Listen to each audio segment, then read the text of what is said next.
कौन आपण जानिछंती क्रिकेट इतिहास रे केउ दल सब फॉर्मेट रे विश्वकप जीतिची?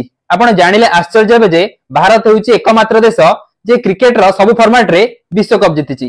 तेरे आपनक मन को प्रश्न आसुथिबा निश्चित जे अनेक देश अछंती जे कि 50 ओवर एवं टी20 विश्वकप जीतबार सफल होचंती। तबे मु आपनक कहि रखुची जे भारत एवं वेस्ट इंडीज एमिति दुई देश जे 60 ओवर फॉर्मेट रे मध्ये विश्वकप जीतिचंती। 1983 मसिया रे कपिल देव को अधिनायकत्व रे भारतीय दल 60 ओवर फॉर्मेट रे प्रथमे विश्वकप जीतिथिला।